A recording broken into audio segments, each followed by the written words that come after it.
Hello, everyone, and welcome to another episode of Beyond the Donation. I am joined by my co-host, Noah Barnett. Noah, how are you today?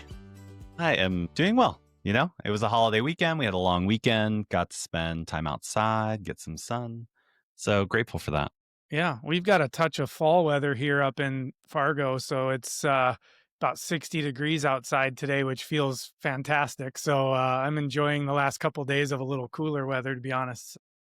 Yeah, I was talking to someone earlier from the team who's up north, and they're like, oh, it's like sweater weather. Yeah.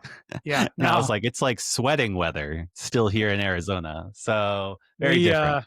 we'll likely not feel this way come about mid-December, though. We'll long for the 80-degree days. But I'm super excited for our topic today. We're gonna really dig into and talk a little bit about different kinds of metrics within a nonprofit, and maybe some of the pitfalls that we see around things like vanity metrics, and then what are some of the metrics that you should be looking at as a nonprofit when you're trying to make decisions. So I'm excited about this. Yeah, and it's definitely a hot topic because I think a lot of times when we talk with customers and or nonprofit teams, especially smaller teams, they bring this up, oh, I need to report on this, or how would I be able to know if this happened, or my board always asks for, this gymnastics report where you bend over backwards and you divide by 2 and then you add 3, and it's like, I'm not sure how to do all of these different things. And then then you go out to the industry experts and they're like, you should be tracking this, you should be tracking this, you should be tracking this, you should be tracking this. And it can be quite overwhelming. And so as part of this new commitment to help lean teams really rethink how they approach their work, last week being a lot about productivity and prioritization. So if you're interested in that and you haven't listened to episode 2, definitely go back to that one. But today is, how do I actually know and measure whether what I'm doing is actually making an impact on my organization? Yeah, and you're right. We hear it all the time. Hey, I have to track X, Y, and Z number. It's like, why do you have to track that? Well, because that's what I heard on this webinar that I was on, that I should be tracking. And there really is, and this isn't just, I think it's important to say, like, this is not just unique to nonprofits. Like this, I think this happens across the entire business world of these vanity metrics, and they're metrics that they might give you a warm fuzzy or make you feel good, but at the end of the day, what are they really telling you, and are they really helping you make good decisions as a business leader, as an organization leader? And I think we fall into that trap really, really easily. Maybe to kind of kick us off here, like, when we talk about vanity metrics, like, what are some of the things that come to mind for you? I know I've got a few in my head. They're probably similar to ones that you're thinking of too, but like, what are some of the things that, to help our listeners kind of understand what we mean when we say a vanity metric? Give us some examples. Yeah, I think anything that's like a large number. And what I mean by this is, like, we love numbers that grow year over year. So it's like, we had 100 people come to our event. We had 94 people open our emails, or we had 10,000 people come to our website. And it's like, when you're leaning on the weight of the number in of itself as impressive, often that can be a clear indicator that it may be a vanity metric. And I think you did a great job of defining what a vanity metric is, as a number that looks good and feels good, but doesn't really tell you anything, or doesn't really kind of help you understand things. But I do think explaining the opposite really quickly might be helpful. Is like, what does a good metric actually mean? It's not about email open rates or numbers of events or social followers, because those aren't necessarily actionable. And so that's where I would kind of start, is like, when you're thinking about metrics, when I look at it, I should be then able to interpret what I should do about it next, or be able to kind of respond to that metric and be able to say, okay, that's indicating that we are either doing a good job in A, B, and C area because we've seen an improvement, or if we need to move that number forward, we are going to do A, B, and C actions in the next period of time to be able to move that forward. Are there other aspects to you of what are the qualities of a good metric versus a vanity one? I agree with what you said. First of all, when I think about it, it's like, what are the metrics that actually help inform me as I'm trying to define my strategy of what I'm going to go do, and that help inform me on the actions to take. And then I think within that, there's really like two kind of primary types of metrics that we might be looking at. There's going to be like your leading indicators, and then there's going to be your trailing indicators. And so when I think about like leading indicators, these are things that are helping me predict what's going to happen. So, example there would be like, we know that if we are consistent in our engagement activities with our constituents and our stewardship activities, that will lead down the road to XYZ results. So one of our leading indicators is, are we doing the activities that we're supposed to be doing as it relates to the stewardship and so forth? But then a Yeah. trailing indicator is going to I help want to add, prove. because I do think it's simplified, like simplifies really quick. Like one of our things is, and we've kind of dumbed it down, but I think it's helpful. How many people are we talking with? Like we can't, bring on new customers in our case for DonorDoc, or you can't raise more donors or capture more major donors if you're just not talking to more of that. And so even though it is a more quality to the metric, it's just a leading indicator. Like if I talked to 6 last week and I got a result, it's like, oh, if I talk to 12 this week, does it keep going Yeah. incrementally, right? So there's that old formula, like the 10-3-1. It's like every 10 I'm people not that I familiar talk. with this. Okay. Okay. Yeah. So it's like every 10 people that I talk to, I'm going to have a follow up conversation with three of those, and one of those may turn into like whether it's a new donor or a sales deal or whatever that is. And so you can start to work backwards from that and say, if I want to get 20 new donors in over the next quarter, then I need to have follow up conversations with 60 people. And that means I need to talk to, 600, whatever that number is. And so it just kind of helps you work back. But the idea is that you're trying to create predictability, and then these become the leading indicators, the metrics that tell you or predict that you're going to achieve that result because you're doing those things on a consistent basis.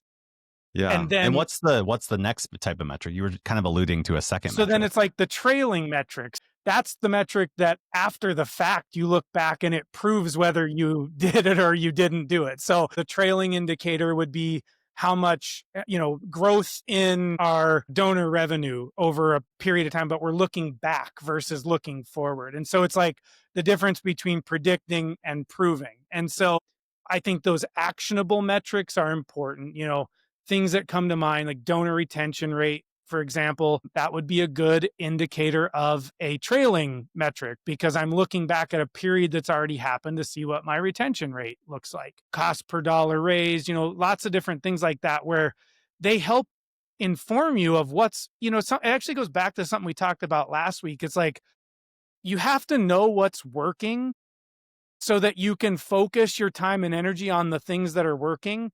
And if you have the right metrics, it's actually going to tell you what's working and help inform you there. If you have vanity metrics and that's what you're focused on, it's not going to help you know what's working. In fact, it's the opposite. And now you're right back where we talked about last week, where it's like, I don't know what's working, so I don't know what to spend more time on. And I think that's why this is so important, to be honest. Yeah, absolutely. And I think if we use the same kind of tool that we used last week when that happens, was to say, hey, let's take everything off the table and let's only bring back things that we have kind of validated that they're worthwhile to track.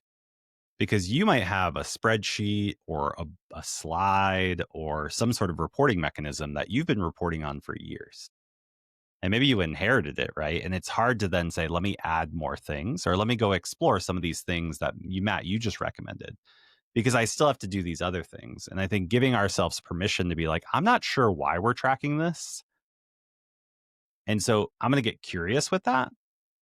But I also might just need to set that to the side for a minute because I know we should be tracking this and I'm going to go track that. I'm going to go track that down because that would then inform where my team invests their time in the future or where I invest my time in the future. And one thing that I think is really an interesting approach, and again, we're talking about how do lean small teams operate like this. And one of the things that we've implemented that I think has been really, really helpful is across the business, every person has a key metric that in our case, they're typically, we try to make them leading indicator metrics.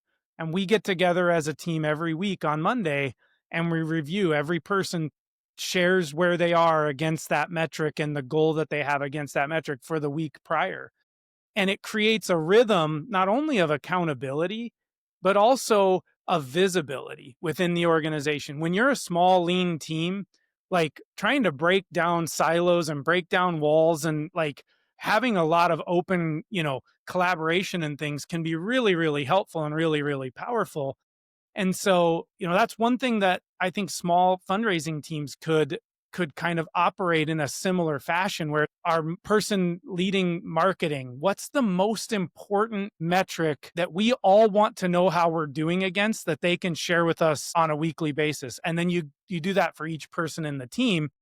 And that's not to say that each person only has one metric they're responsible for, but identifying what is that most important metric that each person is responsible for can really create a lot of clarity within an organization as to what is most important that you're working on each week.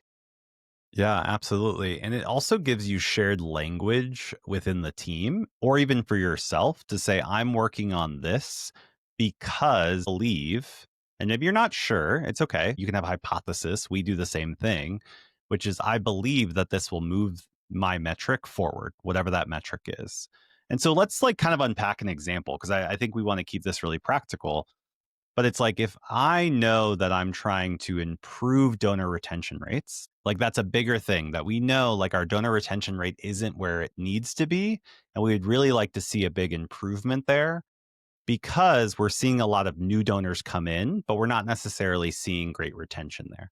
That would be kind of like a big strategic metric where you're like, hey, this is a strategy. We've identified an opportunity for us. We're going to double down on that. Now, if you just take donor retention rate and plop it on your weekly report, again, that's not really telling you anything to do or how well what you did this week is actually moving that forward. And so in that example, Matt, what do you think we would recommend that fundraiser or that fundraising team focus on as a leading indicator if they're trying to improve donor retention rates? Yeah, really good question. And I think it goes back to, again, the difference between leading and trailing. So the ultimate goal is we want to increase donor retention. That's a trailing indicator. What that, we're not seeing a big change in that big number on a week to week basis. So we actually need to take and say, what are the things or the activities that we can do on a weekly basis that we believe will improve that number over the next 3 months or 6 months or whatever that time frame looks like.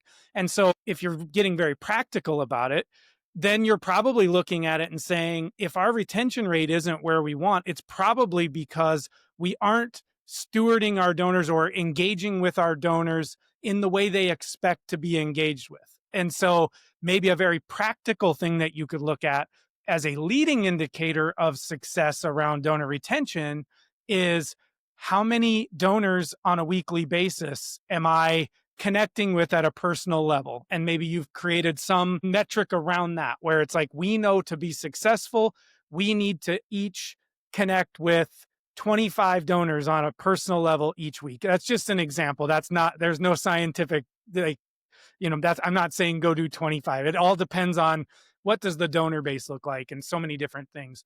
Or maybe if you're using a system like DonorDoc, and you're able to take advantage of like our journeys and our action board, which are designed to help guide you through that donor stewardship process to lead to better retention.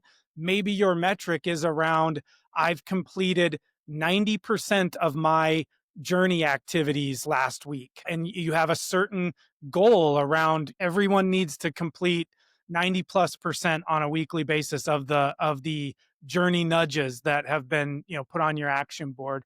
And really what that means for people who aren't DonorDoc customers, the action board is kind of like, it's not like a dashboard in the sense of like what you would think of as a dashboard.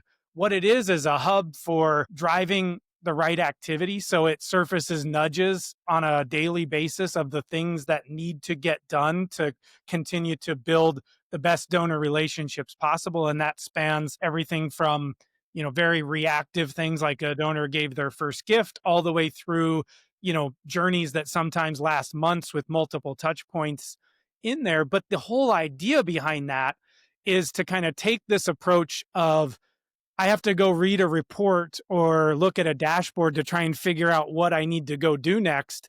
And we're turning that on its head and saying, no, the system's going to tell you what to do next. And now your job is to take that action. And those are basically doing the things that are the leading indicators of success in the long run. And so, that's how I would break it down, is we're trying to increase donor retention. We know that better donor engagement on an ongoing basis with existing donors is a path to get there. So now let's break it down into something that we're all agreeing that we're going to do on a weekly basis, and we're accountable to that. And that becomes that leading indicator or that metric that we are tracking to on a weekly basis. Yeah, absolutely. And I think what I've found successful when I was leading fundraising, even just related to this, now we're getting more tactical, but I think it relates to metrics, is ensuring that every donor that I want to retain has a touch point that's both net positive, that thanks them, and that reinforces the impact of our work every single quarter. And so we could basically track, like, when was the last time these donors got a touch point with us, and how do we reduce that to zero, basically, like that there's zero donors that haven't received a, what I would call, grateful and impactful touch point. So there's gratitude embedded into it, and you're reinforcing care for the cause and kind of reminding them of why they're choosing your organization to, as a conduit to make that impact. So that kind of grateful, impactful touch point every quarter. And basically what you can do is, which is kind of ironic, it's actually the opposite of a big number, is you want to drive that number to zero. Uh-huh. So you're like, there's zero donors that have not had a grateful and impactful touch point in the last 3 months. Because we believe in that case, and I saw this practically, that if that was true, if we could get it to zero, we would increase the number of donors that we were able to retain year over year. And ultimately, that then led to increased fundraising, because what ended up happening too is that we not only retain the donor and the donor's gifts, but we actually saw a net positive impact to the retained gifts, because we were just doing that and monitoring that. And so we decided that that was important.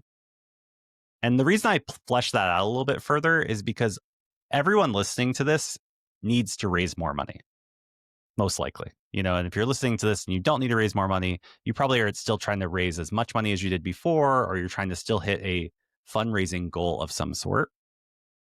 And thus, we have to like break that down almost like a nesting doll to figure out, like, where are the practical ways that I can actually impact that.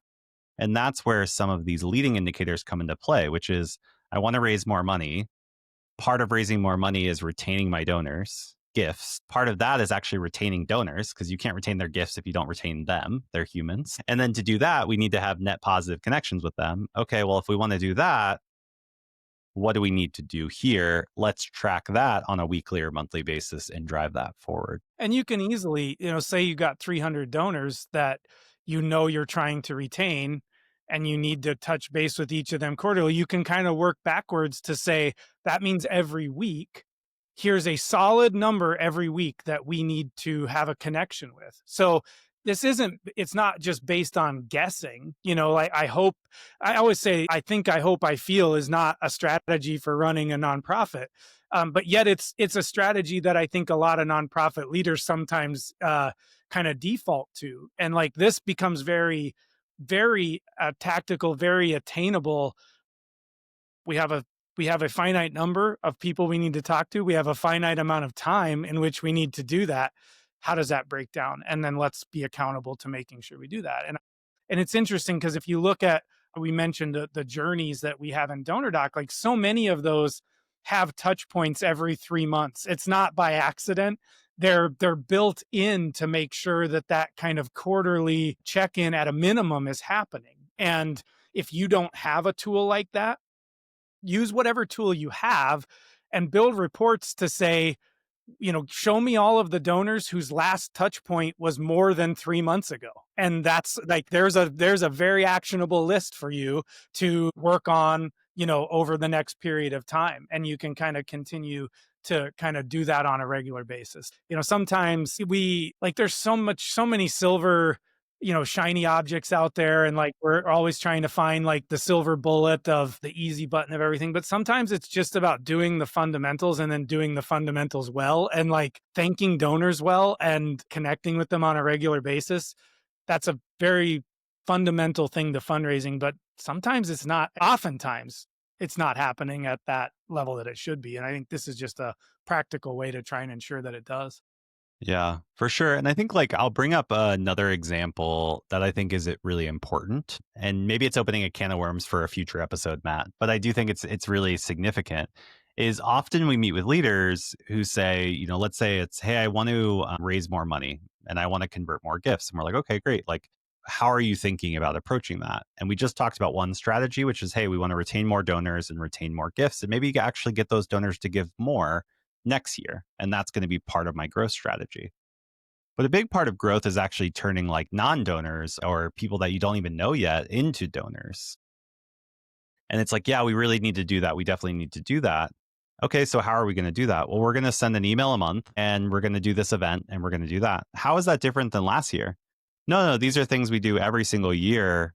And like, this event's coming up. It's extremely busy. We have to get down the weeds and like, we only have time to write one email and like this, that, and the other. And so what happens is our to-do list gets built disconnected from our objectives. Mm-hmm. And what we're suggesting here with the weekly check-in at the minimum, but maybe it's even a biweekly check-in or a Monday meeting and a Thursday meeting, depending on what cadence you want to have, is trying to keep you in check with the things I did this week need to align to the things that I'm trying to impact, which does take slowing down and saying, okay, what am I trying to do? What is the behavior I need to do to influence that? And then how do I make sure I build my to-do list from there? Mm-hmm. Or with the help of something like DonorDoc, that's going to always remind you every day what you want to focus on because it's the most important versus what's urgent. And I think this is where like metrics come into play so frequently is it's not an afterthought. It's actually something that you should start with to then drive your to-do list. Because if you know every time you send an email, you get 5 new donors and you're only sending one email a month, like you shouldn't expect more than, 60 new donors from your email program. And if your events with all current donors, then like, how are you going to get to 300 new donors if that's your new goal, if that's all you can do? Mm-hmm. You've actually designed a path that will not get you to where Right. you need to go. It's Right. like, hey, I'm trying to get to Florida and like I only like have enough gas to get to North Carolina, from Virginia or something like that. Like I've literally not even allowed myself to be successful. And I think that's where the vanity metrics of like, hey, look, we're trying to go after this, we're trying to go after this can be a substitute for substance towards your goals. And I think if you actually strip some of that away and get extremely practical on what am I doing today, this week to move the needle on Y, because Y is going to make an impact on X, is extremely empowering. Because again, like we said last week, and I'll just kind of keep iterating it because it keeps coming up even when we talk to nonprofits this week, which is I'm too busy, I'm too busy, I'm too busy. I'm trying to be efficient. Like we have no money, we have no resources, like we're trying to grow, the tax for my time is so significant. And it all comes back to like your time and your energy. And so we have to almost treat that like a precious like stone of some sort. And these tactics between last week's episode, if you haven't listened to it, please go back and listen to it. I think it's extremely helpful around prioritization. Plus this week's episode starts building this path for you to free yourself from busy and more and really focus on like impact, the thing that are most impactful. Like I think more is actually the enemy because I think more is a false path towards efficiency Yep. when really it's about most impactful versus more. There's a real like simple analogy between more and vanity metrics versus the most important things and like the right actionable metrics if you really think about it. And one thing that I just want to say too, going back to the idea of like the Monday conversation, and you used the word empower, the other thing that does is that empowers your team to push back when they're asked to do things that maybe don't drive towards the things that we've all agreed are the most important things to get done through what we've seen with our team is that there's a lot of things that might take us away from what we've been told or we agree is the most important thing we should be focused on.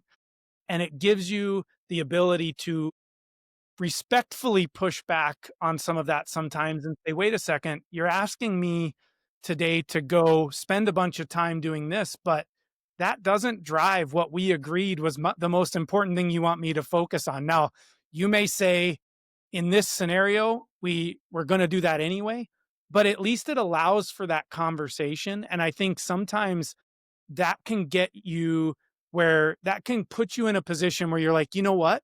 You're right. That actually isn't important. And I don't let me distract you from the thing that we've agreed you need to be doing. And so I think there's some level of that where having that rhythm or that cadence where we're looking at these things together creates that empowerment to everyone to be pretty clear on what is the most important thing or the most important things. So I actually really love that. But I do think there's like this really strong analogy between like the most important things and the actionable metrics and then the vanity metrics and just getting more done. It's like they're both vanity metrics and just getting more done are for the sake of feeling good, checking the box, but it doesn't necessarily move the organization forward. Yeah. And this is seems like so pragmatic, but it's like what feels good isn't necessarily good. Yeah. Do you I find myself still, Noah, like where if things get stressful or they get hectic or whatever within the business, that I will at times kind of retreat to the things that I'm able to check a box off.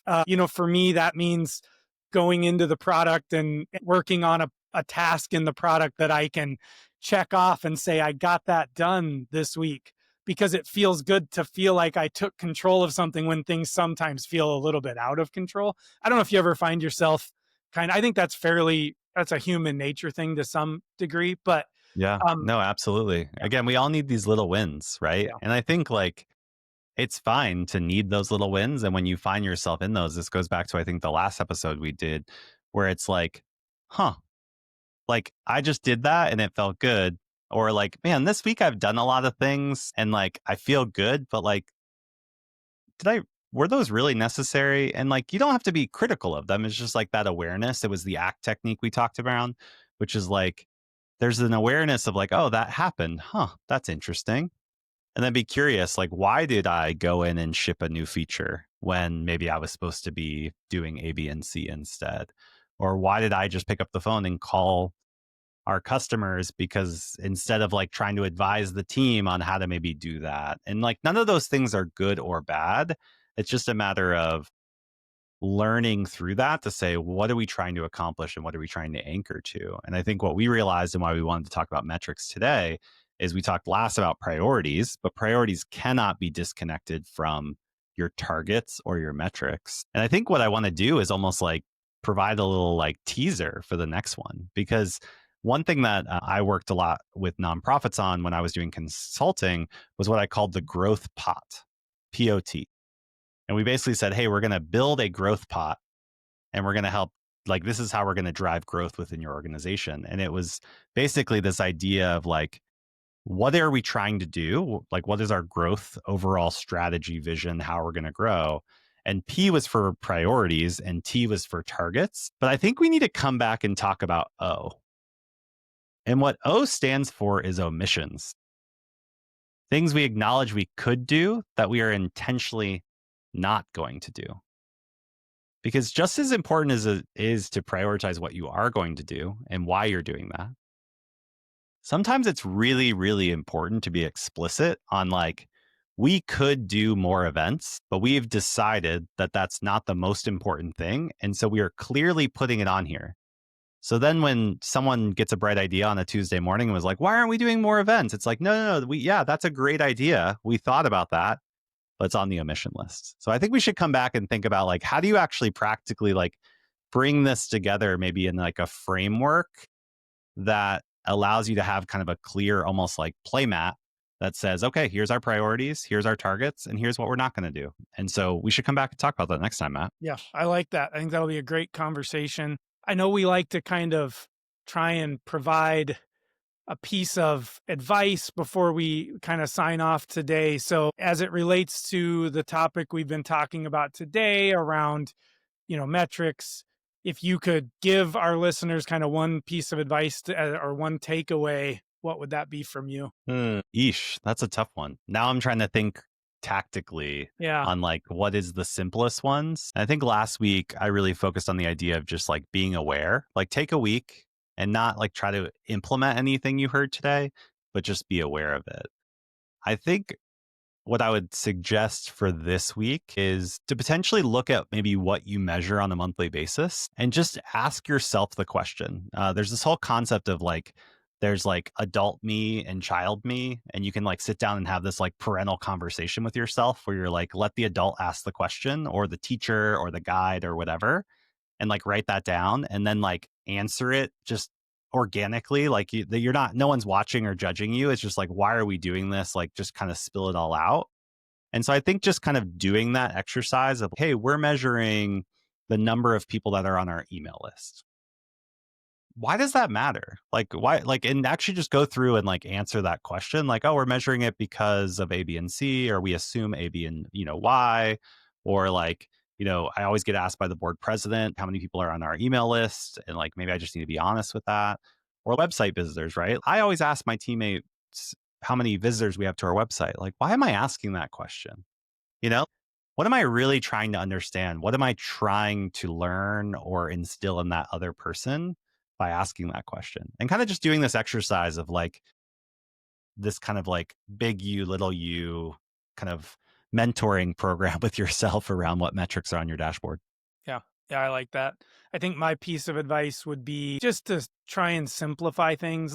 It doesn't do you any good to have 50 metrics that you're trying to measure and report on and so forth. So, try and simplify down, find the most important 5 metrics, for example, that you want to measure across your fundraising efforts, and then do that well. And I think, challenge the status quo of like, we measure this because that's what I heard on a podcast that I should be measuring. This podcast specifically. Great. Thank goodness. This is great though. This is a really important topic. And I think like if you have feedback or questions and you're listening to this, add it to the notes, like or the comment section. Or if you're watching this on YouTube, which hopefully you are, first subscribe so you get updates on when, we put out new content. But two, just like put what you're thinking. Hey, I was measuring this and I really think I should be measuring this instead. We'd love to see your comments and kind of surface that back up. This is intended to be a conversation, not just between Matt and I, but us and you. And together we'll kind of figure this all out. Yeah, that sounds great. And make sure to join us next time when we talk about pot on Beyond the Donation. Yes, that's a great hook. We're going to use that to promote the episode. Sounds good. Noah, thank you so much. This has been great. And looking forward to our next conversation next week. Yeah, thanks, Matt. Thanks, everyone. Thanks, everyone.